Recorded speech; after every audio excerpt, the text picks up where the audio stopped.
आइए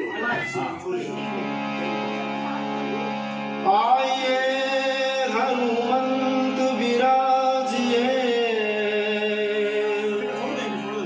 कथा कहूँ मति अनुसार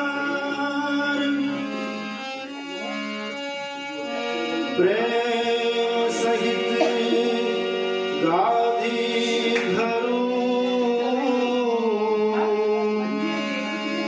पधारे पवन कुमार सिया वर रामचंद्र प्रिय रघुवीर रामचंद्र प्रिय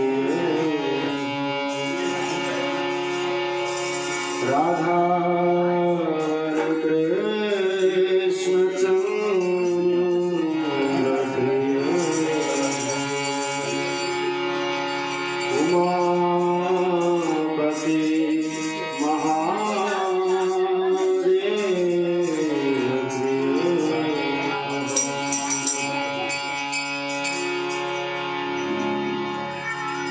शुक्लांबरधरं देवं शशिवर्ण चतुर्भुजं प्रसन्नवदनं ध्यायेत् सर्वविघ्नोपशान्ते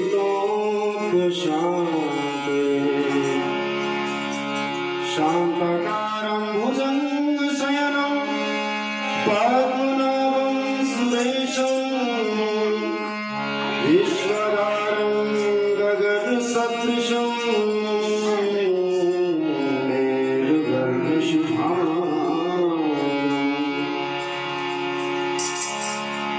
लक्ष्मीकान्तं कमलनयनं योगिभिर्जातगम्यं वन्दे विष्णुं भवभयहरणं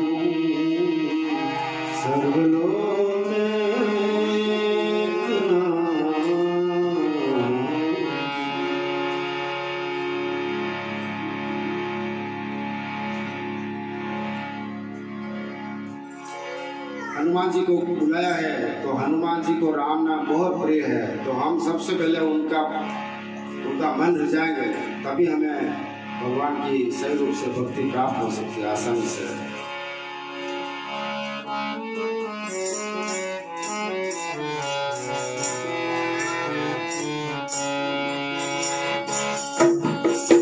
राजा राम राम राम सीता राम राम राम, आइए राजा राम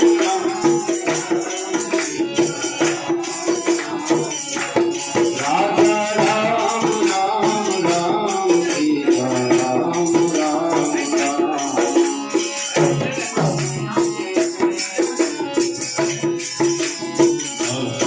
राजा राम राम राम सीता राम राम राम। राजा राम राम राम सीता राम राम राम।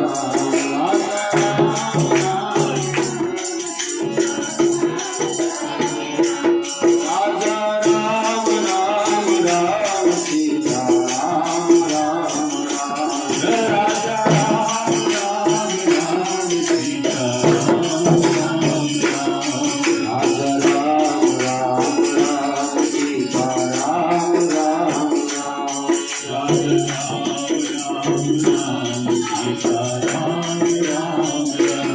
राजा राम राम राम सीता राम राम राम। राजा राम राम राम सीता राम राम राम। राजा राम राम राम सीता राम राम राम। राजा राम राम राम सीता राम राम राम। राजा राजा राम राम राम सीता राम राम राम। राजा राम राम राम सीता राम राम राम। राजा राम राम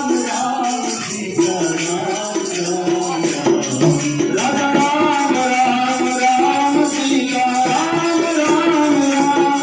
राजा राम राम राम सीता राम राम राम। राजा राम राम राम सीता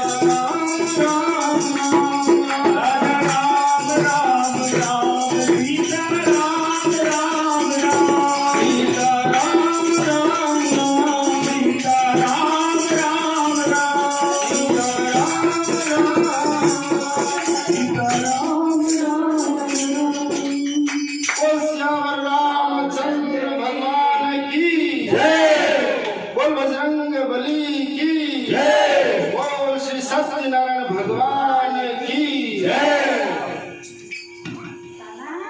जय श्री कृष्णा। आज हम सभी यहाँ पर भगवान की कथा करने के लिए इकट्ठा हुए हैं। सब लोगों से निवेदन है, कथा का जो नियम होता है, कोई सी भी कथा हो,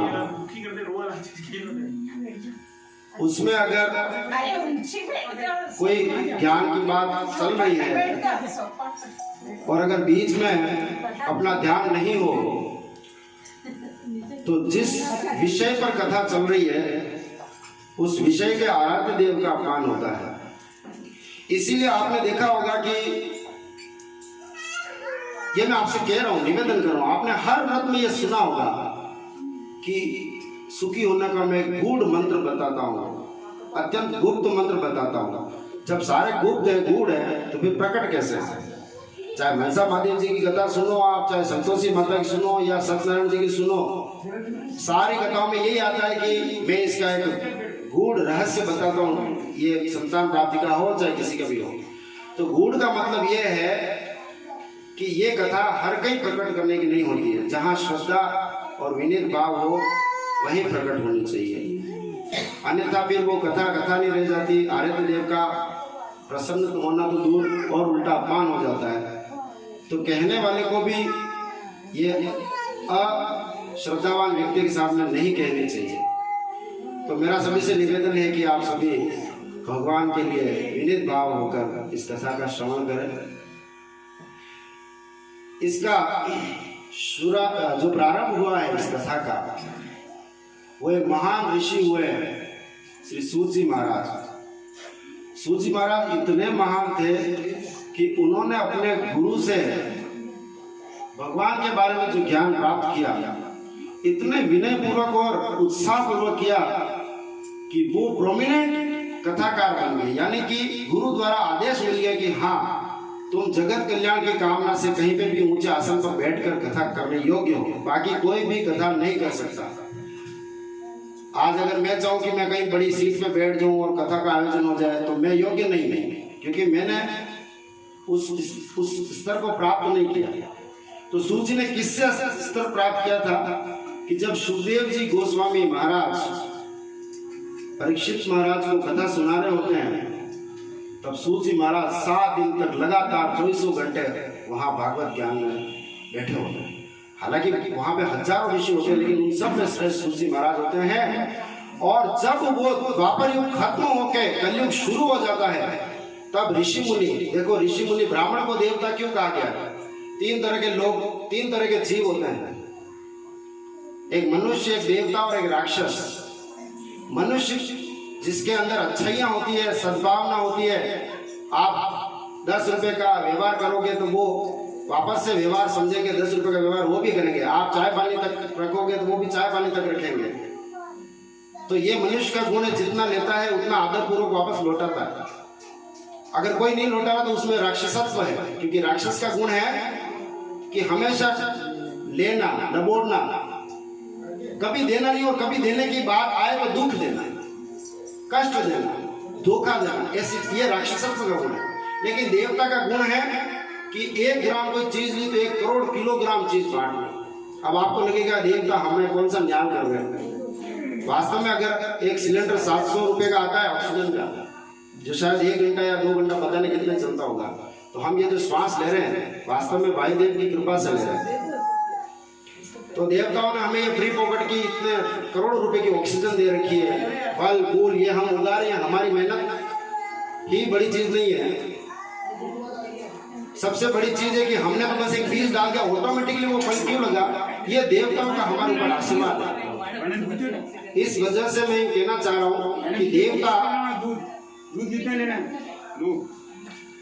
जो होते हैं वो क्या लेते हैं? हम हवन में स्वाहा एक आहुति देते हैं ना, हमें लगता है कि हमने इतनी सारा 1.5 घंटे तक हवन किया, हमने एक आहुति दी, उससे केवल एक देवता को जीने को मिला।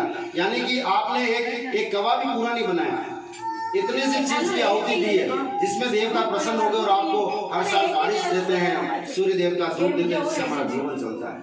तो ये देवत्व गुण है। और राक्षसत्व गुण मैंने पहले बता दिया था। तो मैं यूँ कह रहा था कि 3 प्रकार के जो लोग होते हैं उसमें से देवता कोटि के जो गुण होते हैं वो ब्राह्मण में होते हैं। हमेशा आजकल ब्राह्मणों को नीच दृष्टि से देखा जाता है कि ब्राह्मण है। नहीं, ब्राह्मण को तो आदर पूर्वक देखना चाहिए, कोई सा भी ब्राह्मण हो, चाहे फिर वो औदिच्य हो या फिर ये नहीं हो। अगर थोड़ा पहले जाए तो ये ब्राह्मण में भेद नहीं था, आजकल भेद आ गया है। तो ब्राह्मण को सम्मान की दृष्टि से देखना आवश्यक इसलिए है क्योंकि ब्राह्मण एक छोटी सी भिक्षा लेता है लेकिन पूरी सृष्टि में ज्ञान फैलाता है, भगवत भक्ति फैलाता है। इस वजह से ब्राह्मण को देवता कहा गया है।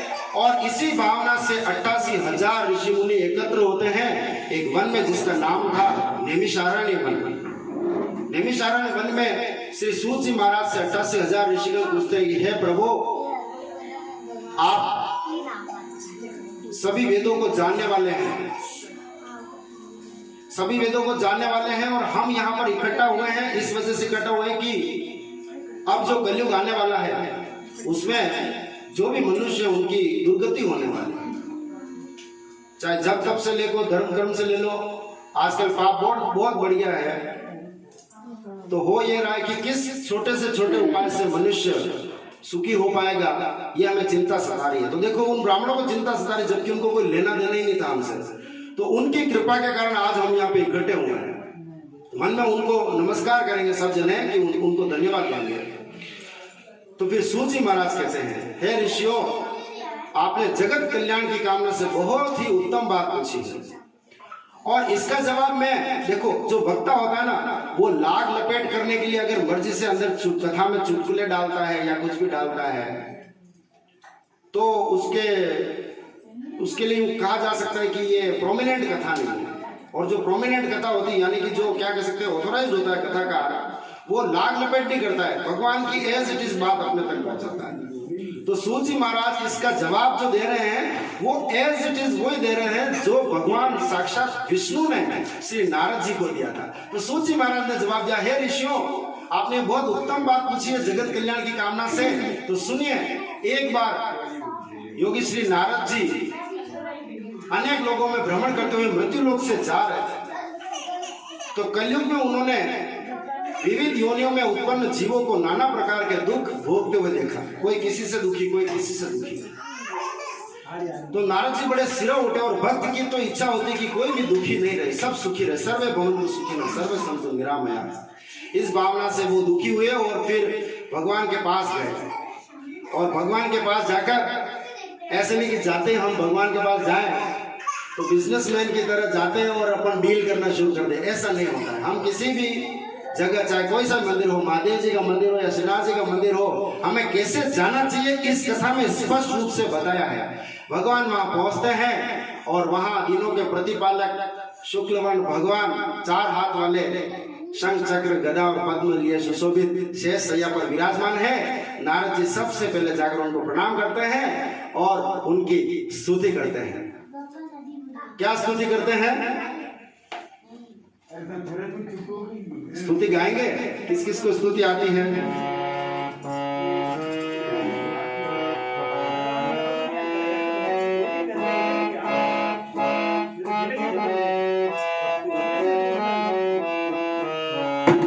सीता राम राम राम सीता राम राम राम सीता राम राम राम सीता राम राम राम सीता राम राम राम राम सीता राम राम राम सीता राम राम राम सीता राम राम राम सीता राम राम राम सीता राम राम राम सीता राम राम राम सीता राम राम राम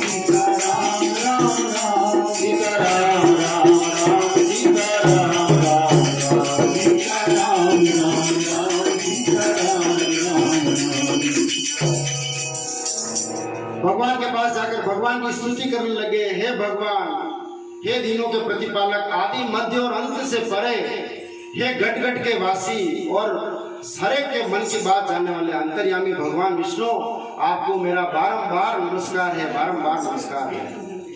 तो इससे भगवान प्रसन्न हुए। भगवान ने आंखें खोली और बोला, हे नारद मुनि, आप यहाँ किस प्रयोजन से आए?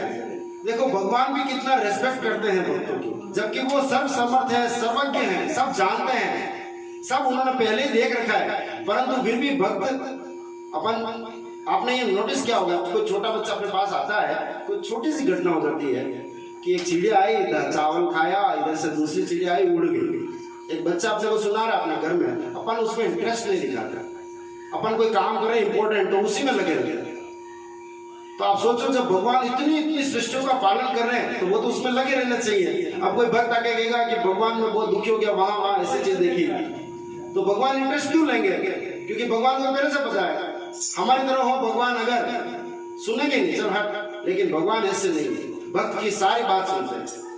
तो भगवान पूछ रहे हैं नारद जी से कि बताइए आप किस प्रयोजन से यहाँ हैं? तो नारद जी वापस से विनीत भाव से कह रहे हैं, प्रभु आप तो मैं क्या बताऊं, आप तो सर्व अंतर्यामी हैं, आप पहले से जानते हैं, परंतु एक भक्त को मान देने के लिए आप पूछ रहे हैं। तो सुनिए प्रभु, मैं मृत्यु लोक से आ रहा हूं और वहां सभी जीवों को दुखी देखकर मैं खुद बहुत दुखी हो गया हूं। और कलयुग के लोग बहुत ही आलसी, अल्पायु और अल्पज्ञ हैं। अब हमें लगेगा कि नहीं मैं तो बहुत मेहनती हूं, हमारे लिए आलसी कैसे वर्ड यूज हो सकता है? तो ये आलसी वर्ड जो है ये भगवत सत्कर्मों के लिए हुआ है। अब आपको लगेगा ऐसे कैसे, हम तो रोज श्रीनाथ जी के दर्शन जा रहे हैं। तो एक्चुअली क्या है कि हमें यहाँ पर जो हम कर रहे हैं वो अधिक लग रहा है। वास्तव में देखा जाए तो हमारा जीवन बिल्कुल भी भगवत भक्ति के लिए नहीं लग रहा है। कैसे? इसका एक उदाहरण देख लो कि वाल्मीकि जी ऋषि ने राम नाम का ध्यान किया तो उन्होंने 60,000 वर्षों तक लगातार ध्यान किया। अब बताओ, तो पहली बात यह कि अपन इतने आलसी हैं कि अपन लगातार कई घंटों तक भगवान के ध्यान में बैठ ही नहीं सकते। कोई फिजिकली बैठ जाए तो मन में राम लगातार आ ही नहीं सकते, थोड़ी देर में वहां जाना, बाजार जाना, ये काम घूमेगा। तो इस प्रकार से हम भगवत कर्मों में आलसी हुए। दूसरा, अल्पज्ञ, हमें शास्त्रों का वास्तव में ईमानदारी से देखो, किसी को कोई ज्ञान नहीं है। नाम सुना है, वेद है, शास्त्र है, पुराण है, परंतु उन वेदों में क्या है, कितने सर्ग उपसर्ग, कितनी ऋचाएं हैं, वो किसी को मालूम नहीं है। तो हम अल्पज्ञ हैं। हमारा कर्तव्य क्या है? हमें उतना सा पता है जितना हमें, हम तो फिर भी बड़भागी हैं कि हम नादरा में जन्मे, कि हमें अच्छे अच्छे संस्कार मिले। फिर भी कुछ लोग तो ऐसे हैं जिनको पता ही नहीं कि जीवन का अर्थ क्या है। इस तरीके से वो अल्पज्ञ है, ज्ञान नहीं है। और अल्पायु है 60,000, ध्यान छोड़ो 60,000 वर्ष, हमारी आयु 60 साल ही है। तो नारद जी बड़े दुखी हो रहे कि एक ऐसा उपाय मत बता देना कि लोग कर ही नहीं पाए। भगवान आप तो बड़े दयालु हो, एक छोटा उपाय बताओ जिससे लोगों का कल्याण हो जाए, कलयुग के लोगों का। तब भगवान बड़े प्रसन्न हुए और बोले, हे नारद, तुम धन्य हो कि तुमने लोगों की कल्याण के लिए, दूसरों की भलाई के लिए बात पूछी है। तो इस कथा में, इस लाइन से हमें ये शिक्षा लेनी चाहिए कि हमें भगवान से कभी भी खुद के स्वार्थ के लिए नहीं मांगना चाहिए। लोगों को लगता है अगर खुद के लिए नहीं मांगेंगे तो फिर कैसे अपना काम कैसे चलेगा। तो ऐसा है कि आप ये अपने ऊपर खुद उदाहरण ले सकते हो। अपने घर में 2 बच्चे हों, एक बच्चा हमेशा पापा के पास जाके खुद के लिए मेरे को ये चाहिए, मेरे को वो चाहिए मांग ले, और एक बच्चा दूसरे के लिए रिकमेंड करे, अरे पापा इसके ड्रेस नहीं, बेचारे ड्रेस चाहिए, मेरे से जिद कर रहा था। खुद के लिए कभी नहीं मांगा। 1-2 बार अपन तो फिर नॉलेज वाले नहीं है इसलिए, लेकिन जब अपने पता पड़ जाएगा आज स्कूल में फला प्रकार ये चाहिए था स्केल और इसको मार पड़ गई इतनी था, तो फिर हम खुद उसका ध्यान रखेंगे, किसको किस समय क्या चाहिए ये बोलेगा नहीं, मुझे ध्यान रखना होगा। तो इस लाइन से ये शिक्षा मिल रही है हमें कि हमें खुद के लिए भगवान से कभी कुछ नहीं मांगना है। अगर हम पर दुख आएगा तो भगवान इतने दयालु हैं, वो इतने अंतर्यामी हैं कि खुद सोचेंगे ये भक्त कितना बोला है मेरा, जिसको चाहिए मेरे से मांगता नहीं है, तो वो विशेष ध्यान रखेंगे। और तो हमें भगवान से खुद के लिए नहीं मांगना, हमेशा दूसरों की भले के लिए मांगना है। तो भगवान कहते हैं, नारद तुम बहुत धन्यभागी हो कि तुमने दूसरों की भले के लिए तुमने ये पूछा है प्रश्न। तो सुनो, कलयुग में सबको आनंद देने वाला, सबके मोह हर लेने वाला, सारे कष्ट निवारण करने वाला और यहाँ तक कि मोक्ष प्रदान करने वाला एक उत्तम कोटि का व्रत है जो कि शास्त्रों में वर्णित है। ऐसे गुप्त व्रत का नाम है श्री सत्यनारायण व्रत कथा। श्री नारद जी ने पूछा, है प्रभु ये नाम तो सुन लिया है लेकिन इसको करते कैसे हैं, किस दिन इसे करना चाहिए, क्या क्या इसकी विधि है और कौन कौन कर सकता है। तो आपको विश्वास नहीं होगा, हम कोई भी प्राणायाम करके भगवान के ध्यान में बैठना चाहे तो हमें कितनी शुद्धियां करनी पड़ती है, कितनी बार तो अलग अलग तरीके से स्नान करना पड़ता है, फिर प्राणायाम से घंटों तक ध्यान करना पड़ता है।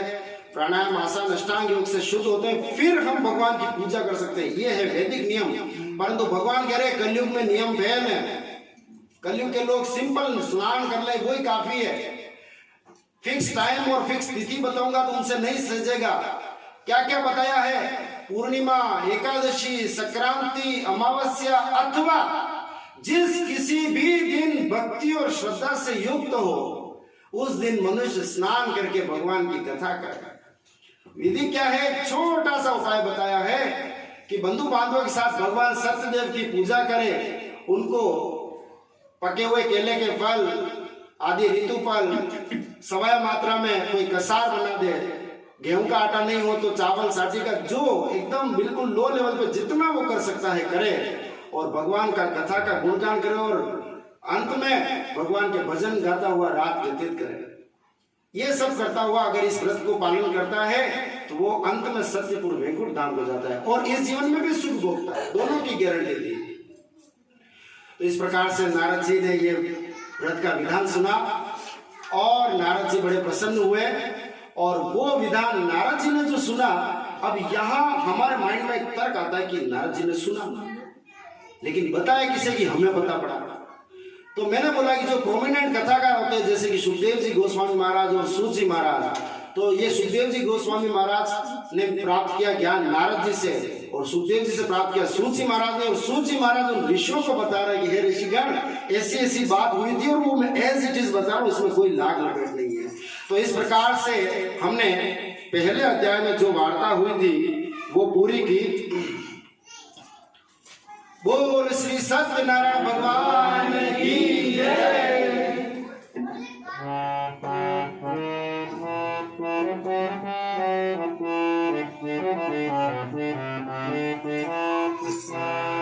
हम कथा जो कर रहे हैं आपने कई जगह सुना होगा कलयुग केवल नाम आधार, तो हम कथा करके हमारी श्रद्धा और बढ़े उसके लिए हर अध्याय के बाद हम कीर्तन करेंगे। ओ हरे राम राम राम सीता राम राम राम, हरे राम राम राम सीता राम राम, हरे राम राम राम सीता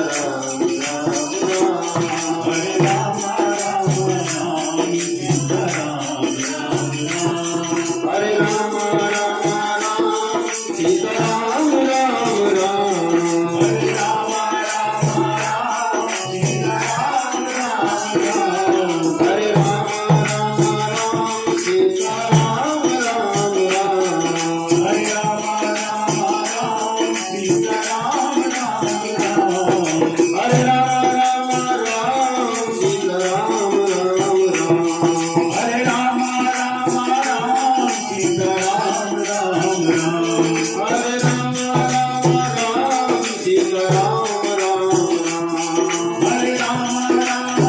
हरे राम राम राम सीता राम राम, हरे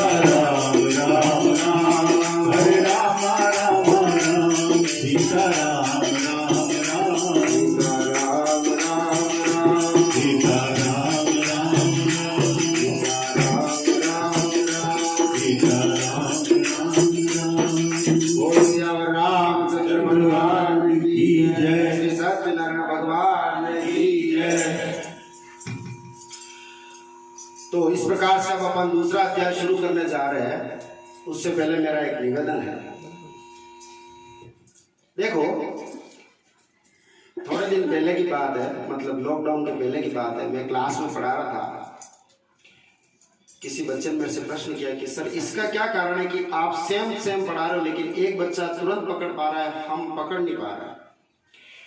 तो मैंने कॉन्फिडेंस दिखाते हुए कहा कि देखो, मैं जो पढ़ा रहा हूँ वो बिल्कुल 0 लेवल पे जाके आपको पढ़ा रहा हूँ। अब आप नहीं पकड़ पा रहे हो तो इसके 2 कारण हो सकते हैं, या तो आपका वो स्तर नहीं है या फिर आप इच्छुक नहीं है। कबूतरों को मक्की डालते हैं ऐसे, तो कुछ कबूतर ऐसे होशियार होते हैं फटाफट दाने चुनते हैं। तो क्या होता है कि हम जब मरेंगे, हम सब मरेंगे। ऐसा नहीं है कि आप बुरा मत मानना कि वो इतनी अच्छी बात हो रही कथा की और आप मरने मुरने की बात कर रहे हो। हाँ, कैसे आदमी हो। हमें सत्य से कभी भागना नहीं चाहिए। हमारा जब ये शरीर नष्ट होगा तब हम सब बहुत पछताएंगे, बहुत पछताएंगे।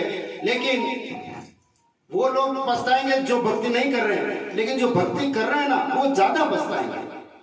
और ये बात मैं नहीं कह रहा हूं, ये श्रद्धेय स्वामी राम सुखदास जी महाराज अपने सत्संग में कहते हैं। किसी ने प्रश्न पूछा, महाराज आप उल्टा बोल रहे हो, जो भक्ति कर रहे हैं, भगवान का नाम जप कर रहे हैं, वो थोड़ा कम पछताएंगे। जो बिल्कुल जानते ही नहीं है, ऐसे घर में पैदा हो गए कि जहाँ बस खाना पीना ही उस लेवल का है, आप समझ जाओ, है ना, मांसाहार इस तरह से है, वो ज्यादा पछताएंगे।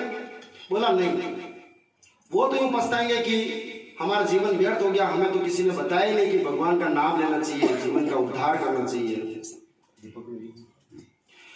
लेकिन भगवान नाम लेने वाले इसलिए पछताएंगे कि अरे मेरे पास मौका था और मुझे तो पता भी था, मेरे सामने 10 लोग नाम ले रहे थे, वो फटाफट ले रहे थे और मैं थोड़ा सा लिया, थोड़ा सा नहीं लिया, थोड़ा सो गया, मैंने ज्यादा नाम क्यों नहीं लिए।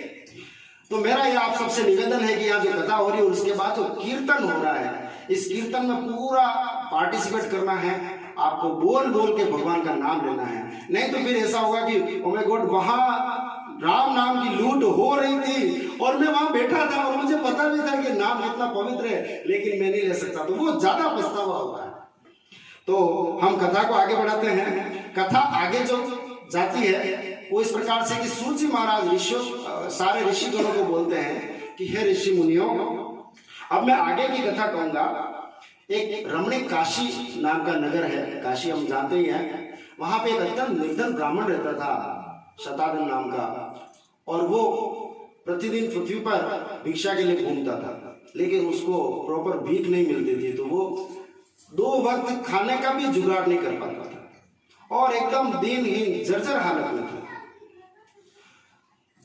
तो वहां उसकी मदद के लिए भगवान व्रत ब्राह्मण रूपधारी भगवान प्रकट होते हैं और कहते हैं, ब्राह्मण तुम पृथ्वी पर किस लिए इधर उधर घूमते रहते हो। तो बड़ी दीनता में वो कहता है कि हे ब्राह्मण देवता, मेरा आगे पीछे कोई है नहीं और मैं इतना गरीब हूं कि मेरे आजू बाजू के रिश्तेदार वो भी छोड़ चुके और मैं केवल अपनी भूख मिटाने के लिए पृथ्वी पर घूमता रहता हूं। तो व्रत ब्राह्मण रूपधारी ने कहा, भगवान ने कि तुम भगवान श्री सत्यनारायण का व्रत करो, इससे तुम्हें ये समस्या जो है वो मिट जाएगी। और ऐसा कहकर वो जाने लगे। उससे पहले उनको पूरी विधि बताई, उन्होंने पूछा कि इसको कैसे करते, वो सारी विधि जो पहले बताई वो बता दी और अंतर्धान। अब उसकी जगह हम हो तो हम 2 बात सोचते हैं कि मेरे पास खाने की रोटी नहीं है तो मैं कथा के लिए पैसे कहां से लाऊंगा। हमें कोई भी काम करना होता है तो हम पहले ऐसे बहाने लगाते हैं। तो इस कहानी में इस जगह अपने को भगवान शिक्षा दे रहे हैं, जिसके पास कुछ है ही नहीं, इवन शरीर भी मजबूत नहीं है, एकदम जर्जर हालत में है, और अगर उसको बता दिया कि भगवान की कथा करने से तेरे सारे कष्ट मिट जाएंगे, तो वो बहाने नहीं लगा रहा है, तुरंत मन में संकल्प लेता है कि जैसा व्रतधारी रूप ब्राह्मण भगवान ने बताया है वैसा मैं उस उत्तम व्रत और कथा को अवश्य करूंगा। पैसे कहां से आएंगे, किधर से आएंगे, कैसे होगी, कुछ नहीं, जो होगा भगवान देखेंगे। और मारे खुशी को उसको रात में नींद नहीं है। तो हमें ये एटीट्यूड अपनाना है। कभी कभी कोई प्रोग्राम होता है तो हम भगवान वाली बात को पोस्टपोन कर देते हैं कि बात चलो अभी ये हो गया, वो बाद में कर लेंगे। नहीं, भगवान की बात को हमें प्राथमिकता देनी पड़ेगी, क्योंकि हम ब्राह्मण हैं, ब्रह्म का अंश सब जीव होते हैं, परंतु हम थोड़ा विशेष निकट है भगवान के, तो भगवान से ऐसी दूरियां अच्छी नहीं। तो इस प्रकार से वो अगले दिन किसी सुंदर नगर में जाता है जहां बहुत धनाढ़ी लोग रहते थे और काफी दयालु लोग रहते थे। तो वो जाता नहीं, इतने दिन क्यों नहीं गया, भगवान ने प्रेरणा दी। तो अगर किसी बिजनेस में अपने को अप मिल रहा है तो हमें ऑब्वियसली हमारी मेहनत होती है, लेकिन हमें यूं नहीं सोचना चाहिए कि मैं महान, मैंने ये कर दिया वो कर दिया। नहीं, जब भगवान की इच्छा होती है कि इसको ऊपर उठाना है, तब वो मन में एक प्रेरणा देते हैं, जिससे कोई अच्छा पढ़ के कोई अच्छी नौकरी करता है, कोई अच्छा माइंड लगा के कोई अच्छा बिजनेस करता है और उसको सारे सुख मिल जाते हैं, क्योंकि भगवान की इच्छा होती है। और अगर भगवान की इच्छा नहीं होती है तो फिर वो बेचारा कितने ही हाथ पैर पटक ले, लेकिन उसको नहीं मिलता है। तो उस ब्राह्मण भी पूरी जिंदगी जगह जगह अलग अलग नगरों में जाके भिक्षा लाया, लेकिन 2 रोटी भी उसको भूख मिटाने के लिए नहीं मिलती थी ढंग से। लेकिन उस दिन उसको बहुत सी भिक्षा प्राप्त और वो इतना प्रसन्न हो गया कि वास्तव में भगवान की दया है। मैंने तो सिर्फ संकल्प किया मैं करूंगा, कैसे करूंगा, ये सब भगवान की व्यवस्था है। इसलिए हमें भगवान का कोई भी कार्य करना है। बहुत सारे मैंने सुना है, मुझे बड़ा दुख होता है, बहाना लगाते हैं माँ श्रीनाथ जी दर्शन की तरफ जाओ, ठाकुर जी बुलावे नहीं। गलत है, बहुत ही गलत है। भगवान कैसे नहीं बुलाता? भगवान ने कह दिया मैंने हाथ दिए, पैर दिए, श्रीनाथ जी के धाम में जन्म दिया, दर्शन के लिए मैं खुद वहां व्रत से यहाँ आ गया हूं तुम्हारे लिए, लो वहां जाने की भी जरूरत नहीं पड़ेगी। और तुम केवल मन में इच्छा करो, तुम्हारी जो भी संकट आ रहे मैं दूर कर दूंगा, पर तुम मन में इच्छा तक नहीं करते हो और बहाना लगा देते हो कि भगवान नहीं बुला रहे। इससे भगवान और दुखी होते हैं कि ये भक्त कैसा निकृष्ट है कि उल्टा मेरे को ही बहाना, मतलब मेरे ऊपर दोषारोपण कर रहा है। इसलिए मेरा आप सभी से निवेदन है कि भगवान पर कभी भी दोषारोपण न करें, ये एक महापाप होता है। लोग इसको एकदम अवे समझ जाते हैं कि भगवान तो भगवान है, गालियां दे देते हैं भगवान को। बहुत ही गंदी बात होती है भगवान को गालियां देना। मैं एक एग्जाम्पल से बता रहा हूं। सपोज इस पूरी पृथ्वी पर इतने सारे लोग हैं और इतना सारा अन्न पैदा हो रहा है, फिर भी आप ये महसूस करेंगे, ये करते हैं किसी किसी के घर में तो इतना अन्न है कि 100 पीढ़ियां खत्म हो जाए वो अन्न खत्म नहीं होगा। आज अंबानी के घर में वो जो पैसा है उसको अन्न में कन्वर्ट करो, इतने अरब डॉलर है ना। और अंबानी तो ठीक है, एक एग्जाम्पल है, बाकी ऐसे कितने घर होंगे जिनमें 10-10 साल क्या 100 साल के पैसे पलंग पेटी में पूरा 2-2 हजार की हड्डियां पड़ी है। इतना अन्न होने के बावजूद कुछ भिखारी ऐसे हैं जिनको एक टाइम का रोटी प्रॉपर मिल नहीं पाता। ऐसा क्यों? क्या कभी सोचा कि बहुत सारे तो भगवान को दोष देते थे, भगवान कितना निर्दयी है तू, ये तेरे मंदिर की सीढ़ियों पे बैठा भिखारी भूखा मर जाता है और वो दुष्ट सेठ जो लोगों को लूट लूट के माल भर रहा है, तेरे को दृष्टि है कि नहीं? भगवान पे दोषारोपण मत करो। हम तो केवल इतना सा देख पा रहे हैं, उसके आजू बाजू की कहानी हमें नहीं पता है। और मैं बताता हूं कि ये सब पूर्व जन्मों के कर्मों का फल है।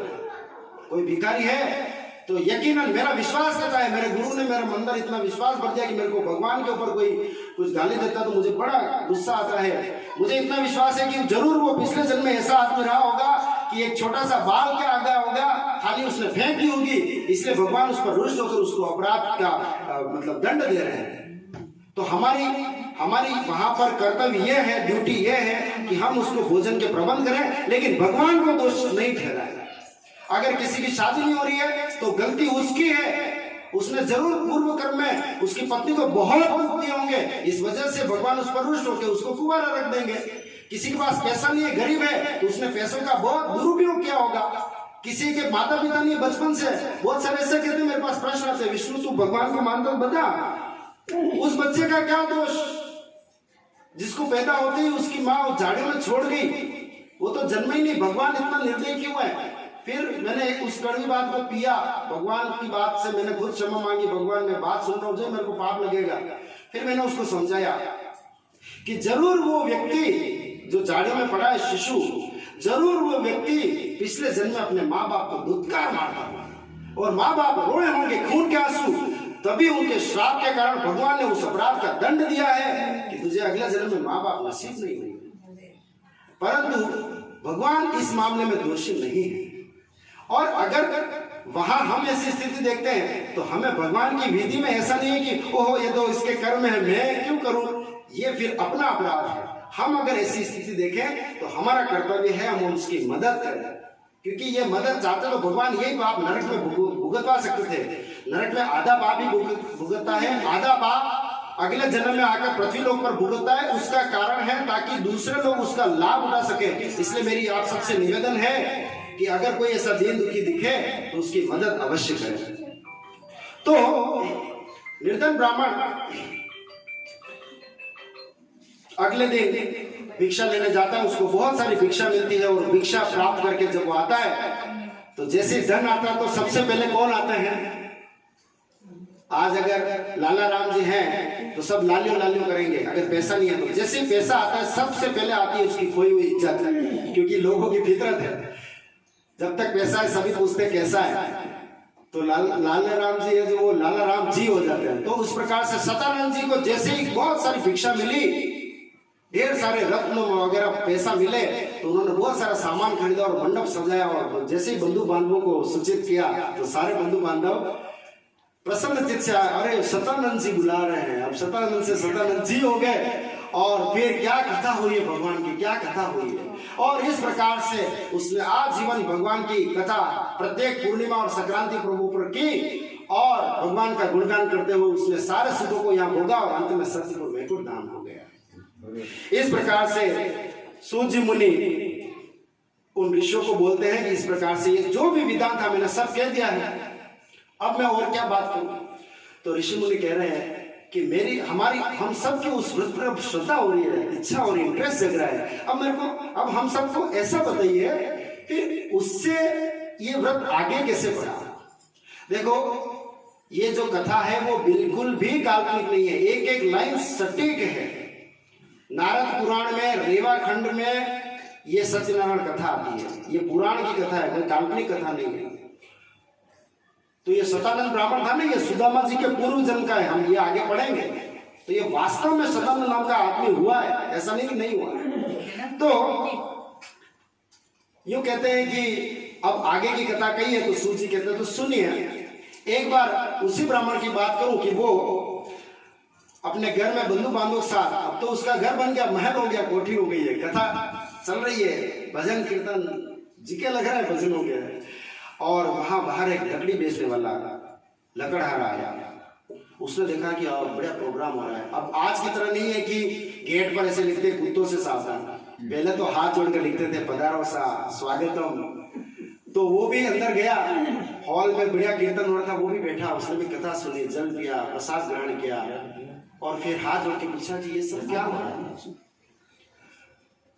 तो सतानंद ब्राह्मण ने कहा कि ये सत्यनारायण का भगवान का उत्तम व्रत है, और इस व्रत से मुझे सब कुछ प्राप्त हुआ है। पहले मैं बहुत भिखारी टाइप था, बहुत ही गरीब था। तो लकड़हारा भिन्न बोलता है मेरी भी हालत कुछ ऐसी ही है, मुझे भी इस व्रत की विधि बतलाइए ना। तो सतानंद जी ने उसको विधि बताई, और इस प्रकार से वो लकड़हारा सोचता है कि मेरे को भी जो इस लकड़ी से जो धन प्राप्त होगा उससे मैं इस कथा को अवश्य करूंगा।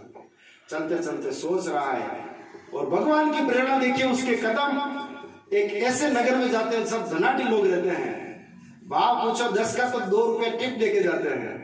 तो उस लकड़ी का भाव, चंदन की लकड़ी के भाव के मुकाबले वो लकड़ी बिकती है, और वो प्रसन्न चित्त हृदय से वो लकड़हारा घर पर आता है, पके हुए केले के फल लाता है, दूध दही घी शक्कर आदि लाता है, और प्रसाद वगैरह बनाता है फल फ्रूट से, और मंडप सजा के भगवान की सत्यनारायण व्रत कथा का आयोजन करता है। और इस प्रकार से हर महीने में कथा का आयोजन रखता है। इस जन्म में वो सुख होकर अंत में सत्यपुर वैकुंठ धाम हो जाता है। बोल श्री सत्यनारायण भगवान की जय।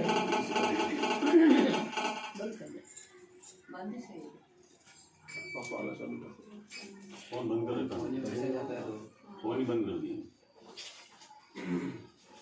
एक बार विष्णु कथा तो बहुत बढ़िया करे कथा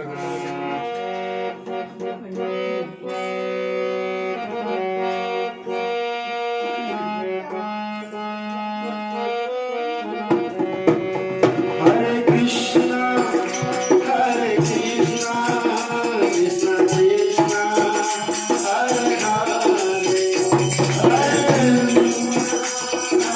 कृष्णा हरे कृष्णा हरे हरे हरे राम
श्रेष्ठ मुनियों, अब मैं पुनः आगे की कथा कहूंगा। प्राचीन काल में एक उल्कामुख नाम का जितेंद्रीय राजा था।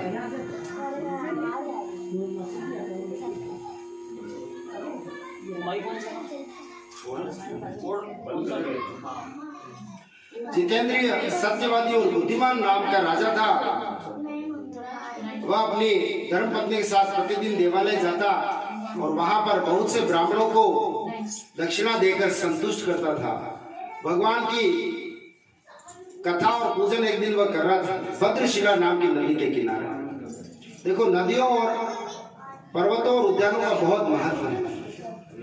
मेरी तो एक बार हार्दिक इच्छा भी है कि अगले साल जब सावन आए तो ये बाहर चौक और गार्डन मेरे को बहुत अच्छा लगता है, और जो अच्छी चीज लगे, सबसे बेस्ट चीज लगे, उसका सबसे सही उपयोग है भगवान की सेवा में उसको अर्पित करना। सबसे बेस्ट चीज हमारा शरीर है, तो हम अपना शरीर को भगवान की सेवा में उपस्थित करें। उसी प्रकार से मुझे गार्डन और बाहर का चौक अच्छा लगा, तो मैं आपसे निवेदन करूंगा कि अगले सावन में भगवान ठाकुर जी का झूला लगे और कीर्तन की जड़ी लग जाए। बोल श्री कृष्ण कन्हैया लाल की जय। तो राजा भद्रशिला नदी के किनारे व्रत और पूजन कर रहा था। उसी समय एक साधु वणिक वहां आता है और अपनी नौका को साइड में लेकर राजा से विनय पूर्वक पूछता है, हाथ जोड़कर। आजकल तो वीवीआईपी जो लोग होते हैं उनके चारों ओर इतना पहरा होता है कि हम उनसे बात नहीं कर सकते, परंतु पहले जो राजा होते थे उन पर कोई गरीब से गरीब आदमी भी मिलना चाहता था तो मिल सकता था। तो पूछता कि हे राजन, आप भक्ति से सपत्नी की क्या कर रहे हैं और इससे करने से क्या होता है? तो उन्होंने बोला कि हे वणिक, यह भगवान श्री सत्यनारायण का उत्तम व्रत है और मैं जो पूजन कर रहा हूं इससे मुझे संतति प्राप्त हुई। तो वो जो साधु था उसके भी कोई संतान नहीं थी, और संतान का दुख बहुत बड़ा दुख होता है। तो साधु वणिक अचानक से अलर्ट हो गया और बोलता है, क्या इससे संतान प्राप्त होती है? मेरे भी कोई संतान नहीं है, आपकी बहुत बड़ी कृपा होगी, आप मुझसे इस व्रत को अवश्य बताइए, इसकी संपूर्ण विधि बताइए, कब किया जाता है, कैसे किया जाता है। तो राजा ने उसको शांतचित होकर संपूर्ण विधि बताई। वो साधु प्रसन्नचित होकर अपने घर गया और जाते ही अपनी पत्नी से बोलता है, अजी सुनती हो, आज मैं एक बहुत बड़ी राज की बात लाया हूं जो तुम्हारी उदासी को छीन लेगा। ऐसा होता है ना, जब प्रमोशन होता है तो गाड़ी भागती, कब मैं घर जाऊं, फ्लैट खटखटाऊं, तुम गैस तो करो प्रिय, आज हुआ क्या। सबसे पहले व्यक्ति अपनी धर्मपत्नी को ये बात बताता है, क्योंकि पूरा जीवन उसी के साथ व्यतीत करता है, तो वो एक अभिन्न अंग है उसके जीवन का, तो हर चीज उसके साथ शेयर हो। तो वो वणिक जो था, वणिक पुत्र साधु बनिया, वो भी अपनी पत्नी को सुना रहा है, सुनती हो, आज मैंने एक बहुत ही उत्तम कोटि का व्रत देखा है और ये सभी मनोरथों को पूर्ति करने वाला है, और हमारे जो संतान नहीं है ना, ये संतान भी प्राप्त होगी इससे। तो दोनों बड़े आनंद चित्त में, मतलब इस व्रत को करने को उद्यत हुए, भगवान से प्रार्थना की और भगवान का पूजन किया। और फिर धर्माचरण में एक दिन पत्नी प्रवृत्त होती है और धर्माचरण के पश्चात 10वें महीने में उसको एक कन्या रत्न की प्राप्ति होती है। साधु की जो पत्नी होती है उसका नाम लीलावती होता है, और कन्या का नाम भगवान की कला के कारण उत्पन्न हुई, इसलिए कलावती रखा जाता है। भगवान की जो है वो, जैसे चंद्रमा की 16 कलाएं होती ना, भगवान की 4 गुना 64 कलाएं हैं। आप सभी से मैं एक प्रश्न पूछना चाहता हूं, भगवान और देवता में क्या अंतर है? किसी को पता है? भगवान विष्णु ठाकुर जी, और इस तरफ मैं रख दूं इंद्र देवता या अग्नि देवता, इन दोनों में क्या डिफरेंस है? तो मैं बता दूं, जो देवता है वो हमारी भांति जीव मात्र है। क्या बात कर रहे हो? हम तो इंसान हैं, वो भी कैसे काम करते हैं, 24 घंटे तो भगवान भक्ति में लगे नहीं रह सकते, पॉसिबल ही नहीं हमारे इस जन्म में। तो हम तो कलयुगी जीव हैं और वो देवता है, और आप उसकी तुलना हमारे साथ कैसे कर रहे हो? होता क्या है कि जो भगवान है वो हमेशा भगवान रहते हैं, उसके जो अंश है वो है कहलाते हैं जीव। और जीव जो है वो अलग अलग कर्मों के अनुसार अलग अलग योनियां प्राप्त करते हैं। अगर हम अच्छा कर्म करेंगे तो हम कल को देवता बन जाएंगे, हम इंद्र बन सकते हैं, और हम कितनी बार इंद्र बन चुके हैं। वो विलास में अपना जो पुण्य प्रकट किया था वो क्षय करके वापस हम मनुष्य बन गए हैं। और अगर हम बुरे कर्म करेंगे तो फिर कुत्ता बिल्ली बन जाएंगे, कभी राक्षस बन जाएंगे। तो ये 14 लोग हैं, 14 लोग हैं। कितने लोग हैं? ये भूलोक जो है इसको मृत्यु लोक कहा गया है, उससे ऊपर भूवर लोक, स्वर्ग लोक, जन लोक, तप लोक, महर लोक और सत्य लोक है। सत्य लोक में ब्रह्मा जी हैं जो इस ब्रह्मांड की सृष्टि की संरचना करते हैं, वो भी एक जीव है। ब्रह्मा जी भगवान नहीं है। आप और हम भी भगवान तो नहीं बन सकते, लेकिन ब्रह्मा जी तक अपन बन सकते हैं। और जब पुण्य खत्म हो गया तो हम वापस मनुष्य बन जाएंगे। इसीलिए भगवान श्री कृष्ण ने कृष्ण लीला में उन ब्रजवासियों को कहा था, अरे तुम देवताओं की पूजा में मत पड़ो।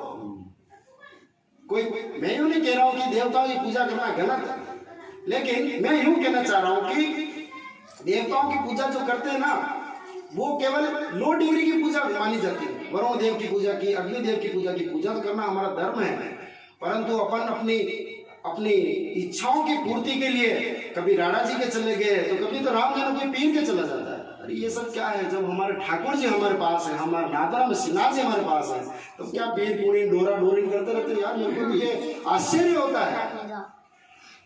तो भगवान और देवताओं में ये अंतर है कि भगवान हमेशा भगवान होते हैं, जबकि देवता एक जीव मात्र, उनका अंश मात्र, बिल्कुल हमारी तरह। तो हमें भगवान की पूजा करनी चाहिए। तो भगवान की जो 64 कलाएं हैं उसके बारे में मैं बात कर रहा था, सभी को मैं आगाह करना चाहता हूं, थोड़ा सा ध्यान से सुनेंगे, ये बहुत इंपॉर्टेंट चीज है। देखो, ये जो मैंने ज्ञान प्राप्त किया, ये मेरे गुरु की वाणी है, और मैं चाहूंगा कि आज मेरे को मौका मिला है तो आप प्लीज इसको ध्यान से सुने। सबसे टॉप पे जो भगवान आते हैं वो भगवान श्री कृष्ण है, पूर्ण पुरुषोत्तम। उनके नाम के आगे लगता है पूर्ण पुरुषोत्तम भगवान श्री कृष्ण। अब किसी को आश्चर्य होगा, ये महाराज थोड़े बावड़े लग रहे हैं ये आदमी थोड़ा बावड़ा लग रहा है। विष्णु भगवान से तो अवतार हुआ है कृष्ण का, विष्णु भगवान पूर्ण कहलाना चाहिए? ऐसा नहीं है। भगवान श्री कृष्ण गोलोक धाम में विराजते हैं, और भगवान सबसे पहले अपने आनंद के लिए अपनी आनंदमय शक्ति को अपने से ही राधा रानी प्रकट करते हैं, और अपने संकर्षण स्वरूप बलराम जी को प्रकट करते हैं। फिर उनसे प्रकट होते हैं श्री लक्ष्मी नारायण। उनकी 64 कला है, तो एक कला कम होती जाती है, लक्ष्मी नारायण। अनंत लक्ष्मियां प्रकट होती है। फिर उनसे प्रकट होते हैं श्री महादेव जी और पार्वती जी, जो कि कैलाश धाम में विराजते हैं। और ये जो ब्रह्मांड है, इससे परे जो भगवान का दिव्य धाम है, उसमें जो भगवान विराजते हैं उनके अलग अलग रूप हैं, जिनकी कलाएं थोड़ी कम कम है। उनका प्रकाश इतना अधिक है कि चारों ओर एक ज्योति व्याप्त है, उसको कहते हैं ब्रह्म ज्योति। जो ये ऋषि मुनि ब्रह्म ज्योति का ध्यान करते हैं, वो ये भगवान का प्रकाश मात्र है, भगवान नहीं, भगवान का प्रकाश। इसीलिए सिन्हा जी की जो सेवा करता है वो सबसे उत्तम कोटि की सेवा करता है, क्योंकि सिन्हा जी भगवान श्री कृष्ण है। और भगवान श्री कृष्ण से महाविष्णु उत्पन्न हुए, और महाविष्णु जब एक श्वास बाहर निकालते हैं तो उनके रोम रोम से ब्रह्मांड निकलते हैं। और हम जैसे जीव अगर बहुत पुण्य करें और भगवान से मांगे कि मैं भी ब्रह्मा बनना चाहता हूँ, एक ब्रह्मांड का नायक बना देते हैं। करोड़ों ब्रह्मा एक साथ ब्रह्मांड की संरचना करते हैं भगवान विष्णु के आदेश पर, और वो विष्णु प्रकट हुए श्री कृष्ण से। और हर एक ब्रह्मांड में एक ब्रह्मा है, पैदा तो कर दे लेकिन खाए क्या? वापस से त्राई त्राई मस्ती है, तो वापस से ब्रह्मा जी हाथ जोड़कर जाते हैं, भगवान मेरे से नहीं संभल रहा है, पैदा तो कर दे लेकिन खिलाऊं क्या? फिर वही महाविष्णु वापस से हर एक ब्रह्मांड में करोड़ों छोटे छोटे विष्णु के रूप में अवतार लेते हैं, जिनका नाम है गर्भोदक्षाई विष्णु। और उनकी कमल की डंडी से वो ब्रह्मा जी वहां विराजमान है, और वो विष्णु पालनहार विष्णु है, क्षीरोदक्षाई विष्णु है। तो हर एक ब्रह्मांड में अलग ब्रह्मा विष्णु महेश, ऐसे करोड़ों ब्रह्मांड है, और करोड़ों ब्रह्मांड महाविष्णु से प्रकट हो रहे हैं, और वो महाविष्णु श्री कृष्ण से प्रकट हो रहे हैं। और ये बात मन गणत नहीं है, आप भागवतम उठा के देखिए। ईश्वर परमा कृष्ण परमेश्वर जो है वो कृष्ण है। और अगर आप कृष्णा नाटक देखते हो ना, कृष्णा नाटक रामानंद सागर ने बनाया है, जो आप देखना, भगवान विष्णु ऐसे शेष शैया पर लेटे हुए हैं, लेकिन आप ध्यान से देखना, शेष शैया पर जो महाविष्णु लेटे हुए हैं वो कहां से प्रकट होते हैं? ऊपर से एक पुंज आ रहा है और ऊपर श्री कृष्णा बांके बिहारी टेढ़े होकर खड़े हैं, उनसे भगवान श्री विष्णु प्रकट होते हैं। तो हम जो ये सत्यनारायण व्रत कथा कर रहे हैं, ये अपने आप में बहुत ही उत्तम क्वालिटी की कथा है। बाकी सब कथा इसके समान नहीं, इसके समान कोई कथा है ही नहीं। क्यों? क्योंकि साक्षात भगवान विष्णु, भगवान श्री कृष्ण की कथा है। और हम श्रीनाथ की नगरी में पैदा हुए, ये हमारा बड़ा भाग्य है कि हमें यह सब ज्ञान प्राप्त है और हम श्रीनाथ जी के दर्शन करने को जाते हैं। तो एक बार जयकारा लगाएंगे, बोल श्री कृष्ण कन्हैया की जय, श्री श्याम सुंदर श्री यमुने महारानी की जय, वल्लभाधीश की जय, श्रीनाथ जी महाराज की जय। तो ये कलाओं पे बात आ रही थी। तो भगवान की जो कला होती है वो बहुत महत्वपूर्ण है और बाकी सब देवता तो एक छोटी छोटी कलाओं में विद्यमान है। तो भगवान की कला से ये कन्या उत्पन्न हुई, इसलिए उसका नाम कलावती रखा। अब पत्नी जो होती है वो हमेशा सही सलाह देती है। जो नहीं मानता है, देखो रावण ने बात नहीं मानी, मारा गया। तो जो ऐसी बात नहीं है। हालांकि धर्मपत्नी जो होती है उसका नाम धर्मपत्नी इसीलिए है क्योंकि आदमी को तो लगता है सही कर डालो। किसी बिजनेस में छोटा सा तो इसको झूठ बोलना है, थोड़ा सा तो धोखा देना है। लेकिन जो माँ होती है, जो पत्नी होती है, जो स्त्री का स्वरूप होता है, वो ममत्व लिए होता है, वो फीलिंग्स ज्यादा रखती है। तो वो कहती है नहीं ऐसे नहीं करना, अपने कम पैसे आएंगे चलेगा। तो ये जो सही गाइडेंस देने वाली है व्यक्ति को, वो उसकी धर्मपत्नी है। तो यहाँ उस वणिक को गाइडेंस मिल रहा है कि हे स्वामी, आपको याद है भगवान से आपने प्रॉमिस किया था, पूर्व में जो संकल्प लिया था, अब तो कन्या भी होगी, हमारा जीवन का मनोरथ, बस हमारा ये सपना था, पूरा हो गया। अब भगवान की आप कथा क्यों नहीं कर रहे हैं? लेकिन आदमी तो आदमी होता है, उसके दूसरे काम ज्यादा इंपॉर्टेंट होते हैं। इसलिए बोलता है कि मैं इसके विवाह के समय इसके उत्तम व्रत को अवश्य करूंगा, प्रॉमिस। और उसमें बहुत तरीके से समझा बुझा। ये क्या है कि ये हर जोड़ी का आगे है। पत्नी बात तो सही करती है, लेकिन पति समझता है कि तुम कुछ समझती नहीं हो, तुम रुक जाओ, मैं तुम्हें समझाता हूँ। और होशियार बनते हुए उसको समझा बुझाता है और उसमें मोहब्बत होता है, तो वो आज्ञाकारिणी भी होती है, तो वो मान जाती है। खैर आजकल मामला उल्टा हो तो उसकी गारंटी मेरी नहीं, परंतु सदियों से तो ऐसे ही चला आ रहा है। और मैं वैसे शादीशुदा हूँ, नहीं तो मुझे भी नहीं पता अभी क्या चल रहा है। तो इस प्रकार से उसने उसको समझा दिया तो टाइम कहीं उड़ चलता है। हमें मिले हुए, मेरे को और आशिक दोस्त को मिले हुए 8 साल हो गए। मुझे तो ताज्जुब होता है, 8 साल कहीं निकले, मुझे तो लगता है कल की बात है। तो समय ऐसे निकलता गया, बच्ची बड़ी हुई, खेलने लगी, स्कूल जाने लगी, और बड़ी हो गई, कॉलेज जाने लगी। कॉलेज मतलब वहाँ जो गुरुकुल होते थे उनकी शिक्षा पुत्र प्राप्त करते थे और पुत्र से पुत्री प्राप्त करते थे, भाई से ये सही विधि थी। देखो आपको लगेगा कि ये तो लड़कियों के साथ अन्याय है, उनको बराबरी का दर्जा नहीं है। किसने बोला बराबरी का दर्जा नहीं? वो सारा ज्ञान लड़कियों को प्राप्त होता था घर में। तो सर ये तो 4 दीवारी में पैक करने जैसा हो गया? नहीं, वास्तव में आप देखोगे कि इतने केस क्यों हो रहे हैं। एक सोचने वाली बात है। आप बोलोगे यार तुम ऐसे पढ़े लिखे आदमी हो कि ऐसी बात कैसे कर सकते? जब बाहर से खतरा आता है चोरों का, तो व्यक्ति है ना अपना सोना जो हीरा जो होता है ना वो तिजोरी में छुपा के रखता है। अब सोना तो कहते मेरे ऊपर अत्याचार है, तो नहीं है, ये उसके ऊपर सुरक्षा है। और लोहा लोखंड जो पड़ा रहता है वो बाहर भंगार घर के बाहर ही पड़ा रहता है। तो लड़कों को कोई कुछ नहीं कह रहा। क्यों नहीं कह रहा है? क्योंकि समझ गए होंगे वैल्यू। तो लड़कियां जो होती है वो घर का कुल का एक दीपक होती है, क्योंकि वो दीपक इस कुल के अलावा सामने वाले कुल को भी उजाला करने वाला है, इसलिए उसको बड़े नाजों से रखा जाता है। लेकिन लोग नहीं समझते, लोगों को लगता है इसको तो बंधन है। नहीं, वो बंधन नहीं है, वो सुरक्षा कवच। क्योंकि प्रेम जो करते हैं, आज कौन नहीं चाहेगा अपनी बच्ची को खतरे से बचाना, कौन नहीं चाहेगा। तो पहले के अनुसार जब वो लड़की शिक्षावत भी हो गई और फिर फ्रेंड्स के साथ ऐसी खेल रही थी वो अपनी सखियों के साथ, तो एक दिन बन्नी की अचानक से नजर पड़ी, अरे वाह मेरी बच्ची तो बड़ी हो गई है। तो उसने तुरंत नौकरों को बुलाया, जाओ पैसा फुल बोल रहा है, पैसा क्या बात कर रहा है, पूरी दुनिया में जो सबसे श्रेष्ठ वर हो उसको लाओ। और पैसा इतना कि कन्या को भी विदा नहीं किया, वर को यहाँ लाओ, तो यही शादी करूंगा, यही रुकूंगा, घर जमाई बनाऊंगा उसको, क्योंकि एक ही तो लड़की है, उसकी भी इच्छा थी। दूत गया एक कांचन नामक सुंदर नगर में, वहां से एक वणिक पुत्र को लाया। वो सब गुणों से संपन्न था, सबसे बेस्ट वर लाया। वणिक पुत्र ने देखा ये सब, इसका चाल चलन वगैरह सब बढ़िया है, तो उसने उसके हाथ में कन्यादान कर दिया। और कन्यादान करते वक्त वो वणिक भगवान के उस उत्तम व्रत को भूल गया। भगवान के उत्तम व्रत को भूल गया तो भगवान बड़े रुष्ट। तो सबसे पहले माइंड में पीके मूवी का डायलॉग आता है, ये तो रॉन्ग नंबर है, भगवान तो हमारे माई बाप है, वो हमसे रुष्ट कैसे हो सकता है। तो सुनिए, जो माई बाप होते हैं वही रुष्ट होते हैं और वही थप्पड़ मारते हैं अक्ल देने के लिए। बाकी जिसको लेना देना नहीं होगा वो आपको आगाह तक नहीं करता है कि देखो तुम गलत कर रहे हो। वो मन में सोचता है कि हाँ होने दे, एक टाइम ऐसा आएगा कि बर्बाद हो जाएगा। भगवान ऐसे नहीं है, भगवान परम दयालु है। अगर हमें कोई दंड दे रहे हैं तो उसमें उनकी दया है कि हमें दंड देकर, हमें शिक्षा देकर हमें सही लाइन पे लाना चाहता है। तो ये जो डायलॉग है कि भगवान ऐसा क्यों करेंगे, हमें सुधारने के लिए करेंगे। अगर भगवान दंड दे, कोई सोचो ना, कोई हमारी तरफ ध्यान नहीं दे, हमें अवॉइड कर दे, तो वो सबसे निकृष्ट व्यवहार होगा। अगर भगवान हम पर ध्यान देना छोड़ दे तो हम कहीं के नहीं रह जाएंगे। लेकिन भगवान इतने क्रूर नहीं है, भगवान बहुत दयालु है। अगर हम गलतियां करते हैं तो हमारे पिता की तरह हमारे एक जापट रखते हैं और हमें सिखाता है।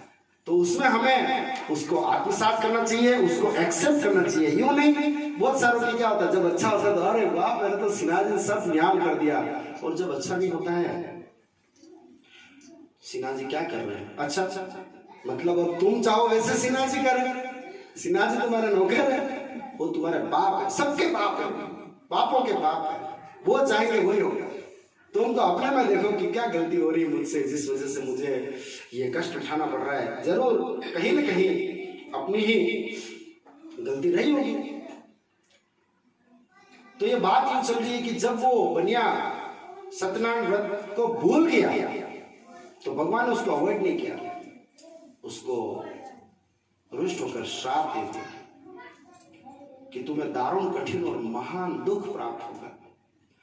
अब इससे वापस से अपने मन में, वही मन तो मानता नहीं है, कहता है कि भगवान दुख क्यों देते हैं। तो भागवतम में एक कथा आती है कि जब पूरी जिंदगी देखो, कुंती महारानी राजा पांडु से शादी करती है, फर्स्ट नाइट जो होती है, पहली रात्रि, उसी समय पांडु आते और कहते हैं कि अचानक से मुझे सीमाओं का विस्तार करना है। तो कुंती कहती है कि कल चले जाना।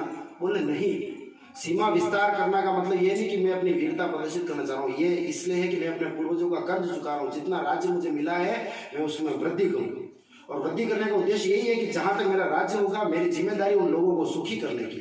राज्य बढ़ाने का मतलब ये नहीं कि मेरा राज्य बढ़ा, ऐसी भावना नहीं थी। जितना बड़ा राज्य होगा मेरा, उतने ज्यादा लोग मेरे होंगे, मैं उनको सुखी रखूंगा, टैक्स उनसे ही लूंगा जो बहुत ज्यादा पैसे वाले, और जो गरीब है उनको फ्री पॉकेट में कुछ न कुछ ऐसी सुविधाएं दूंगा। तो कुंती महारानी को शादी के तुरंत बाद उनके पति चले गए, और वहां से जब पूरी पृथ्वी पर चारों तरफ सारी सीमाएं फैला दी, जब रिटर्न आ रहे हैं तो मातृ नाम की सुंदर कन्या से वो विवाह करके आ रहे हैं। तो सोचो, कुंती महारानी शादी करके जैसे घर में आई कि पति चले गए, और जब रिटर्न में आए तो एक दूसरी पत्नी को लाए। सोचो कितना बड़ा दुख होगा, लेकिन उन्होंने उनका मुस्कुरा के स्वागत किया। अब कुछ दिन हुए कि उन्होंने सोचा चलो वन में जाते हैं, थोड़ा घूम फिर लेते हैं। वहां गलती से पांडु के, आप सबने महाभारत को देखी रखी है, पांडु के हाथों से गलती से बाघ को तीर मारता है, बीच में एक ऋषि आ जाते हैं जो अपनी ऋषि पत्नी के साथ धर्माचरण में होते हैं। तो ऋषि मरते मरते श्राप दे देते हैं कि तुमने मुझे इस अवस्था में मारा है जब मैं अपनी पत्नी के साथ हूं, तुम्हें ऐसा मौका कभी नहीं मिलेगा। अगर तुम ऐसा चाहोगे तो तुम तुरंत वहीं मर जाओगे। तो वो घूमने क्या गए थे वहां से, उल्टा और श्राप मिल गया। और माद्री जी हल्का सा एक बार गलती से पांडु से स्नेह कर बैठती है थोड़ा सा, कि अचानक से पांडु को हार्ट अटैक सा आ जाता है और वो वहीं पे मर जाता है। कुंती महारानी को पांडु से गले मिलने तक का मौका नहीं मिला, और वो जो 5 पुत्र हुए थे वो तो देवताओं का डायरेक्ट आशीर्वाद था। सुनना ये बात, आप इस चीज को फील करना, आप खुद रख के देखना कि आप कुंती होगा आपके ऊपर क्या बीत रही है। अब वो 5 पुत्र शिक्षा दीक्षा दी और वन से जैसे आए तो उधर धृतराष्ट्र का पुत्र उनसे बिल्कुल ईर्ष्या कर रहा है, नफरत करता है, घृणा करता है, प्रॉपर मान सम्मान मिला ही नहीं। थोड़े से बड़े क्या हुए कि वो लाक्षागृह में उनको जलाने की साजिश हो गई उनके भाइयों द्वारा, और फिर वो वन वन भटकते रहे। और फिर एक बार आए तो बोल दिया कि राज के बंटवारे कर दो, और उनको क्या मिला? बिल्कुल वीरान सुनसान, जहां पे खेती तक नहीं होती, ऐसा राज्य मिला। और थोड़ी सी मेहनत करके वो बनाया था महल की, आप समझ ही रहे, आगे फिर से छिड़ गया। तो कुंती महारानी ने सुख कब देखा? कभी नहीं देखा पूरी लाइफ में। और जैसे ही महाभारत का युद्ध खत्म होता है, कुंती महारानी और वो सारे जो भी लोग बसते हैं बूढ़े बूढ़े, वो कहते हैं हम संन्यास के लिए जा रहे हैं। तो सोचो, कुंती महारानी को जीवन भर बिल्कुल सुख नहीं मिला, जबकि दिनों के पालक प्रतिपालक भगवान साक्षात ब्रह्मांड नायक उनको बुआ बुआ कहते थे, चाहते थे तो सारा संपन्न ऐश्वर्य सब कुछ उनके चरणों में रख देते थे, और मरे हुए पांडु को भी चाहते तो ला सकते थे, जैसे गुरु के पुत्रों को लाया। परंतु भगवान सोचो, खुद की बुआ को सुख नहीं दे रहे, क्यों नहीं दे रहे? इसमें उनकी दया है। तो मेरी आप सबसे रिक्वेस्ट है, कभी दुख मिले तो भगवान पे रुष्ट नहीं होना। और जब कुंती मांगती है भगवान से, भगवान पूछते हैं कि बुआ जी आप तो समझ ही गई हैं मन ही मन में कि मैं कौन हूँ, तो आप मुझसे कुछ मांग लीजिए। तो कुंती महारानी मांगती है, भगवान आप अगर मेरे भला चाहते हैं तो मुझे आजीवन दुख दीजिए। दुख